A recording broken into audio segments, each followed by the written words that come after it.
Kuya Jim at saka si ano. Minority to allow Senator Bato to deliver his speech because pinanggit niya to sa akin kahapon. Kung ako nagkulang, pasensya na po kayo dahil pakiusap niya kahapon bago magsasalita siya. Hawak na komprehensibong formasyon ng mga Pilipinong mag-aaral at ang higit 100 na mga kasapi o network ng SCAP, mga union, federasyon, organisasyon at mga konseho ng mga mag-aaral mula sa iba't ibang kolehiyo, universidad at paaralan sa buong bansa at kasama ang Akbayan Youth ay buong pagkakaisang naninindigan at mariing nananawagan na litisin si Sara Duterte, litisin si Sara Duterte. Noong Nobyembre 23, 2024, saksihan ng publiko ang isang opisyal na gobyerno. Si Sara Duterte nakasalip na ipaliwanag sa taong bayan ang paggamit ng bilyon-bilyong pisong confidential funds ay nanakot, nagbanta at hayagang inamin ang pagkontrata para pumatay. Sa gitna ng krisis ng edukasyon kung saan milyon-milyong kabataan ang kulang sa libro, silid-aralan at suporta upang makapagtapos, ang dapat sana'y katuwang ng mga kabataan ay naging muka ng kapabayaan, pananakot at kawalang pananagutan. Ang confidential funds ng Office of the Vice President at DepEd ay ginamit sa paraang hindi malinaw, hindi na-audit at walang direktang pakinabang sa mga estudyanteng higit na nangangailangan. Ito ay malinaw na pang-abuso sa kapangyarihan.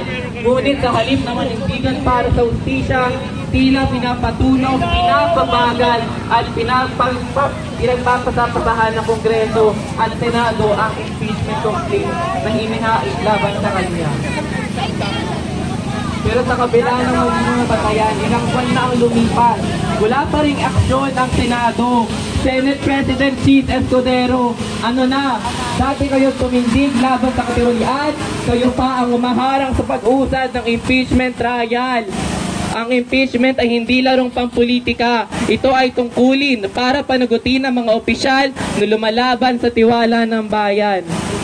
Kaya't kami, kabataang Pilipino at mga estudyante ay naninindigan. Panagutin ang may sala, ilantad ang katotohanan at ipaglaban ang demokrasya. Maraming salamat po. Maraming salamat, kasamang Venus mula sa Student Council Alliance of the Philippines.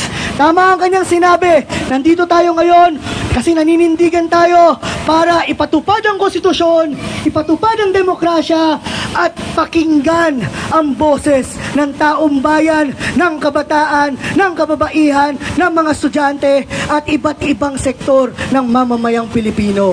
Kaya naman mga kasama, ating tawagin ang susunod na magpe-perform, magtatanghal dito sa ating harapan, si kasamang Faye mula sa Akbayan Youth upang mag-perform.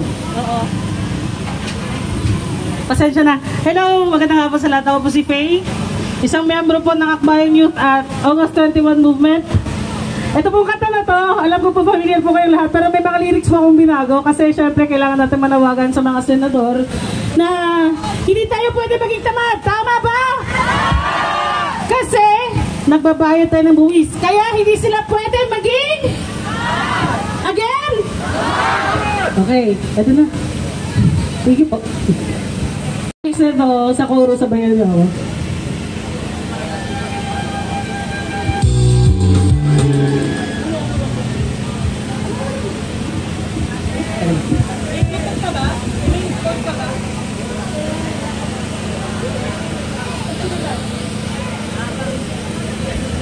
Pasensya na guys.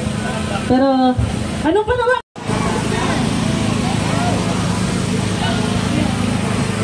Grabe, ang lakas ng ulan.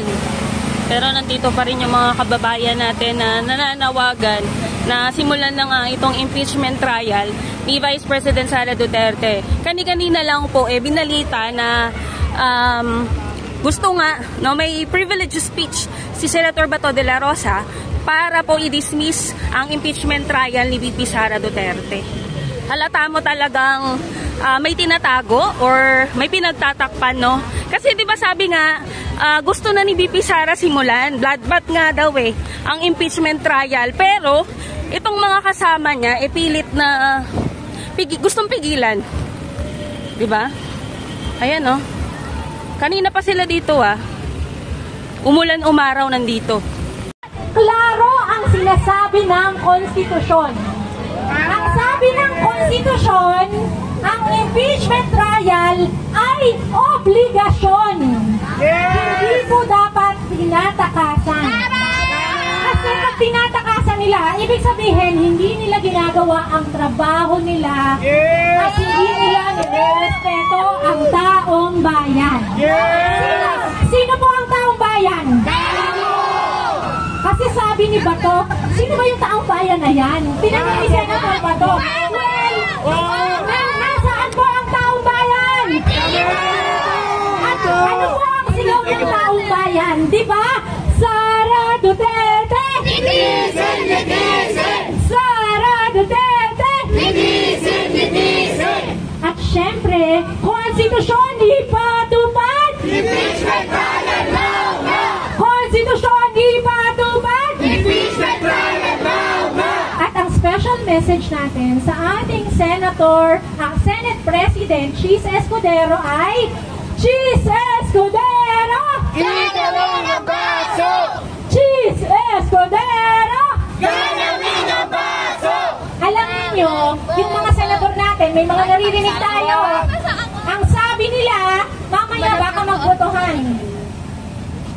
Sabi nila mag-o-oath sila, di ba? Anong oras dapat sila mag-o-oath? Anong oras na ba ngayon? 5:11 na, di ba? Lagi silang late. Yung late nila ba? Hindi naman yan. Kaya, overdue na po. Ano? Over naman sa delay! Hindi ko narinig. Kaya, over naman sa delay! Sobrang delayed na. Hindi na po pwede yan. Kaya dapat tuloy-tuloy na. At may mga naririnig ko tayong kulong-kulungan na baka mamaya i-dismiss nila ang impeachment. Naliyak ba tayo? Kaya po, Hindi po ate! salamat. Kaya, alam ko po mahirap tumayo dito sa gitna ng ulan at baka lumakas pa yan. Ang kahapon, alam natin sobrang init. Pero alam ko po, matibay ang ating loob. Hihingi po kami ng tulong ninyo. Medyo tibayan lang po natin ang mga tuhod natin kung okay lang. Para hindi nila tayo babaliwalain. Okay lang po ba? Kakayanin po natin, ipaparinig natin sa malakas. Uli, ang panawagan natin, Sara Duterte! Linisin! Linisin! Sara Duterte! Linisin! Linisin! Konstitusyon ipatupad! Impeachment trial now! Now! Cheese Escudero! Gagawin ang baso! Mabuhay po kayo mga kasama. Nawa ang mga senador makinig sa atin. Maraming salamat po. Tama, hindi tayo papayag na i-delay na nila ng i-delay lalo ang impeachment trial ko. Tama! Kaya naman, pakinggan natin ang isa pang pagtatanghal mula sa Bulacan State University, si kasamang Shaira, upang magtanghal dito sa ating harapan. Kasamang Shaira.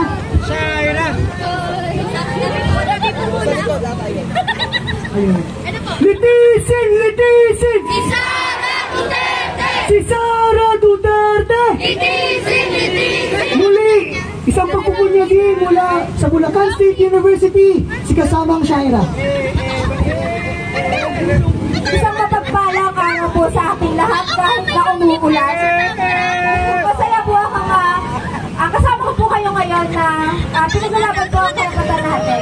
At ngayon po, para umpisahan po ang pagtatanghal, hayaan niyo po muna ako ipakilala ang titulo ng aking committee. Ngayon, ang panahon. Sa pulwagan ng Senado, tahimik ang mga upuan. Pinatatahimik ng mga senador na tila natutulog sa pansitan. Mga senador na natutulog sa pansitan? Inulit ko na para marinig.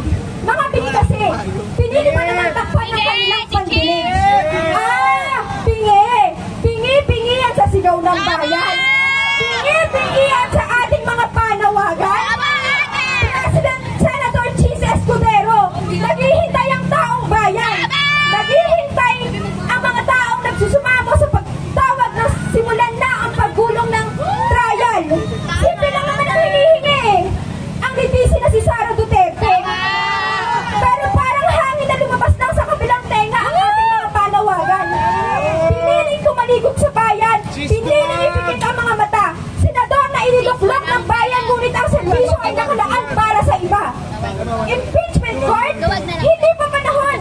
Sabi ng pinunusang dapat nangunguna. Tila makalendaryo ang basihan kung kailan lang komportable ang Senado ay sakalang painilalim ng batas. Samantalang ang bayan, ang taong bayan na siyang sinumpaan at aalayan ay narito. Kinakailangan pang ipaglaban ang kanilang karapatan. Ngunit, hindi kami pipigit. Hindi kami magpapalunod sa katahimikan.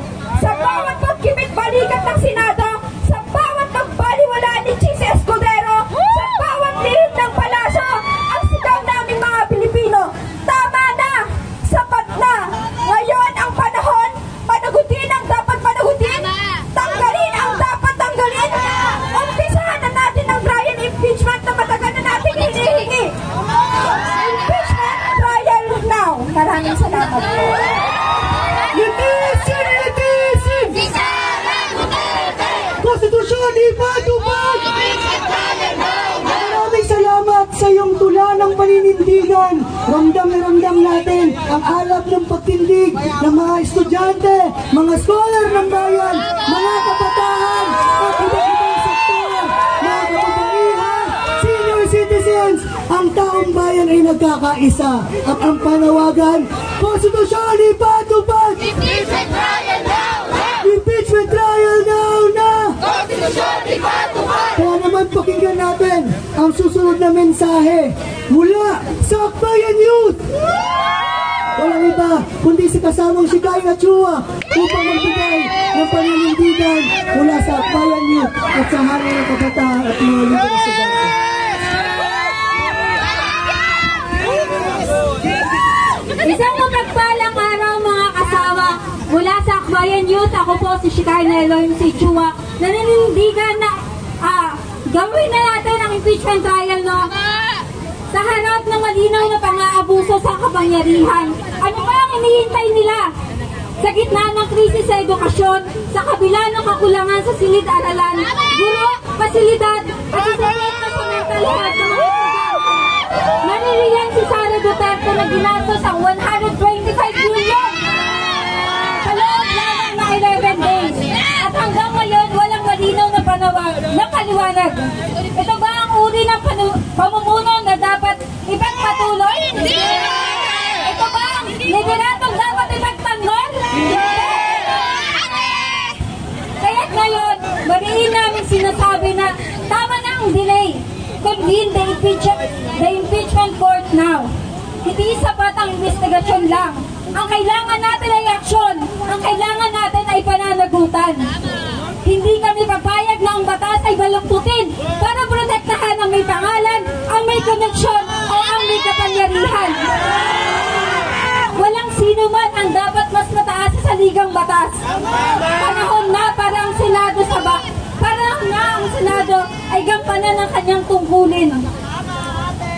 Kung tunay kayong para sa bayan, kung tunay ang inyong sinumpaang tungkulin, buksan na ang impeachment court. Harapin na ang kaso, ipakita ninyong hindi kayo bulag sa hustisya. Kabataan man kami, pero hindi kami pipe, hindi kami bulag, at lalong hindi kami tanga. Nakikita namin ang katiwalian. Nararamdaman namin ang epekto ng pagkukulang ng pamahalaan. At ngayon, kami ay nananawagan. Panagutin si Sara Duterte, convene the impeachment court now. Tama na ang delay. Kaya konstitusyon, ipatupad, impeachment trial now na. Litisin! Litisin! Si Sara Duterte! Mga kasama, may update tayo mula sa Senado. Kaya tawagin natin si kasamang Rafaela David upang sabihin sa atin ang update na ito. Mga kasama, may balita. Nag-privilege speech si Senator Bato. Alam niyo kung anong motion? Hindi na tayo gulat. Meron siyang motion to dismiss. Impeachment trial. Papayag ba tayo? As of now, nagkukokus ang mga senador natin. Iparinig natin, hindi tayo papayag. Ituloy ang impeachment now na!